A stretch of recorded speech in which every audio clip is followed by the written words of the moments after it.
Well, this is a bit different, isn't it? It's Monday evening. I'm in my office. I'm wearing glasses. I'm not out running. This is my week 7 review. It's belated because it's Monday. Welcome to PKS Runs.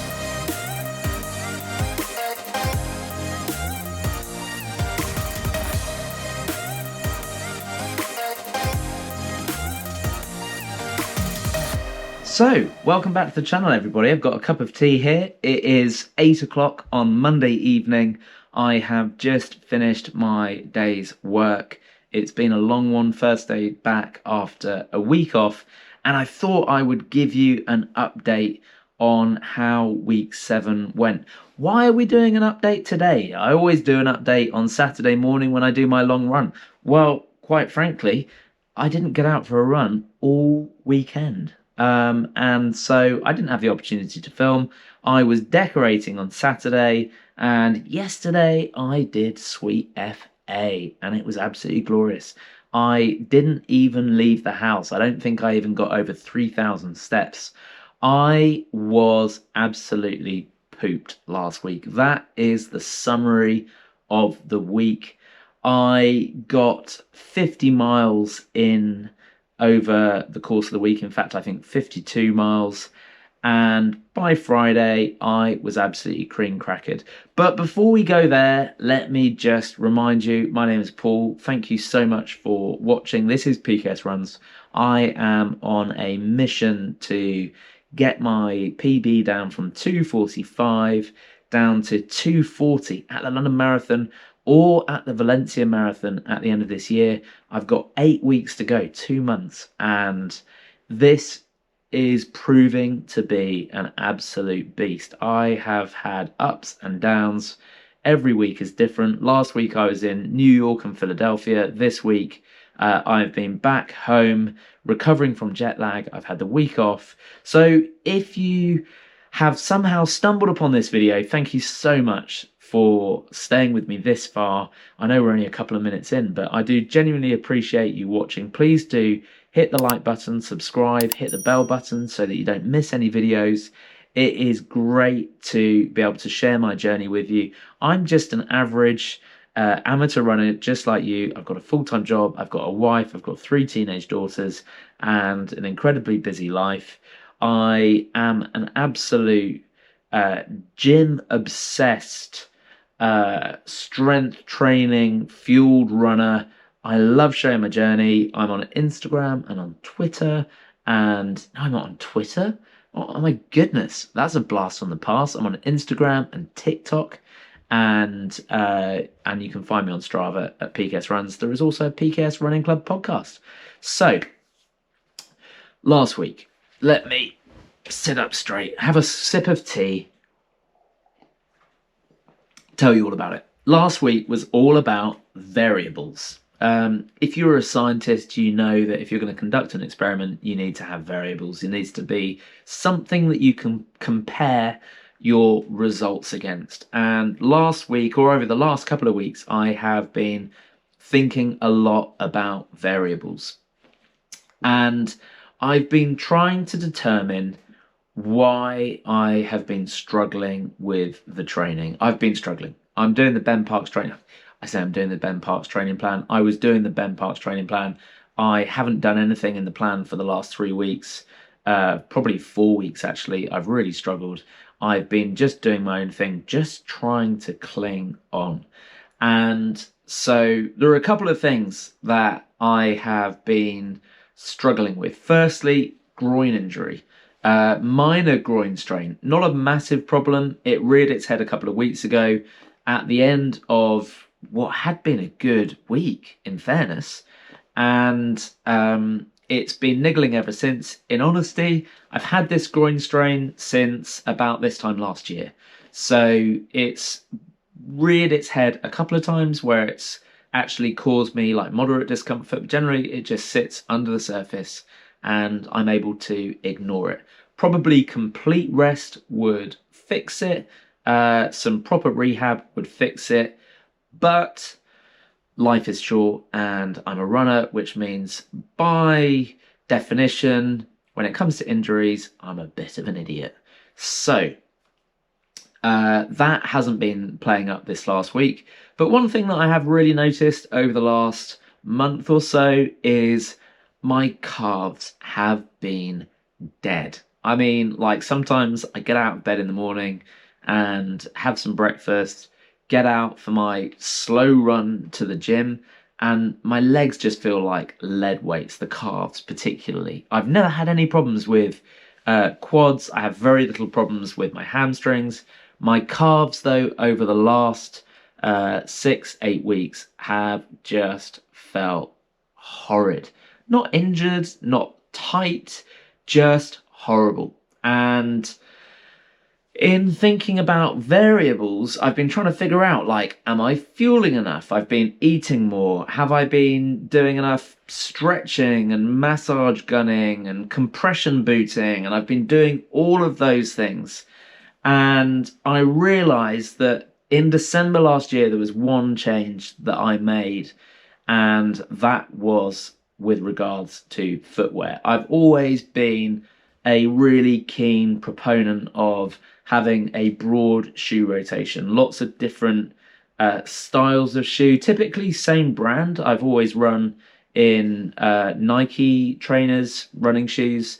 And when I was in Australia in August last year, I stumbled upon these New Balance Rebels, and oh my word, the most comfortable shoe I have put my foot in. It just, like, from a sizing perspective, it worked. And initially when I started wearing them, they've got a 2mm heel drop that is slightly, a 2mm difference in the heel drop, so slightly lower heel drop to most of my other running shoes.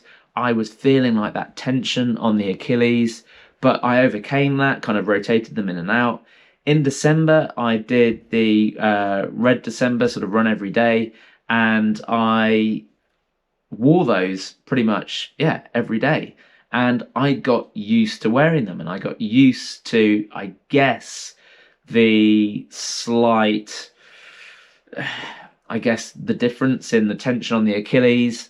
And it kind of dawned on me last week that, with the exception of the occasional speed session, I have been wearing these same New Balance day in, day out. I have got 2 pairs, so I've been rotating them. And last week, I decided to swap up the shoes and just go back to some of my old school running shoes. So Pegasus, Invincible run, actually a pair of Saucony Endorphin Pro, not the Elite. And I noticed by the end of the week, my legs were less tired, my calves were less tired. And I wonder if shoes have been the issue. Anyway, Saturday, Sunday, I didn't run. I actually had 2 good speed runs on Friday, and I believe it was on Wednesday. Not crazy speed, but, mid 7-minute miles. I'm happy with that. As I've said before, I'm not trying to completely gun it on my training runs. But yeah, I'm having a little think about shoes. Interestingly, I ran this morning in my Invincible runs, had a nice run, felt good, felt comfortable, felt refreshed, wasn't absolutely smashing it pace-wise, but didn't need to. Went out for a dog walk this evening, and I thought, I'll put my Rebels back on. And within a kilometre of my walk, my calves were hurting, my Achilles were tight. So, I don't know, you do the maths. But anyway, there's not a lot to say about last week. If I'm honest, I was just trying to recover from jet lag. I don't think I did myself any favours. I had the week off work, but I decided to get straight back into my 5:30 get up for 6:30 gym. I did that on the Monday morning. Having landed on the Sunday, I went for a run on the Sunday evening, just a short one. So I set myself up to fail. By the end of the week, I was absolutely hanging. I was super tired. So Saturday, I didn't run, and I properly carb loaded with the intention of doing a long run yesterday. I slept again about 10 and a half hours on Saturday night. And when I got up in the morning, I was like, do you know what? I am still super tired. I am not going to run. So I didn't get a long run done. And it's okay. So, look, there's not much else to say other than we are 8 weeks away from the London Marathon. I am messing with stuff left, right, and centre, and that's okay. At this point, I'm excited. My hotel's booked. We're going to do a shakeout run on the Saturday morning somewhere. I haven't quite decided yet, but for those of you who want to come and have a bit of a run before the marathon on the Sunday morning, we are going to do that. I feel pretty zen about the whole thing, which is a great place to be. I feel excited about it. I don't know. I don't know if I'll get 240 or not. I don't know if I'll get 245. Honestly, I just want to enjoy the London Marathon. That is primary objective number one.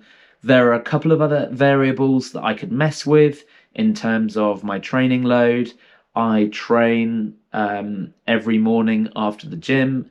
And yeah, that might be... I'm running on compromised legs every single day. So on one hand, that may bite me in the bum. On the other hand, in that 2-week taper, I will reduce my gym visits. I will go light weights and will massively reduce my running volume. So it may be that, doing effectively 2 hours of training every single morning, Monday to Friday, may just work on the day. I don't know. At the moment, all I know is I feel quite tired when I get out and run, and I'm trying to do everything I can to recover. Look, that's been verbal diarrhea, and I'm sorry, not sorry, but if you enjoy this video, please do drop me a comment down below. I appreciate it's much later than normal. It's 8 o'clock. It is 8 o'clock now, which means it must have been slightly before 8 when I started this video. I'm going to put a introduction at the beginning and a closing thing at the end, and I'm not going to do anything else with this video. I'm sorry, it's just more important that I get this one out and get this into your hands. PKS Running Club podcast is coming later this week. That has been recorded. I'm going to try and edit that maybe tomorrow evening. I'm back at work this week, so back to like normal busy life. So just trying to fit this all in as and when I can. So guys, have a great week. Go run, go hard, or go home. That sounded stupid, didn't it? All right, see you soon.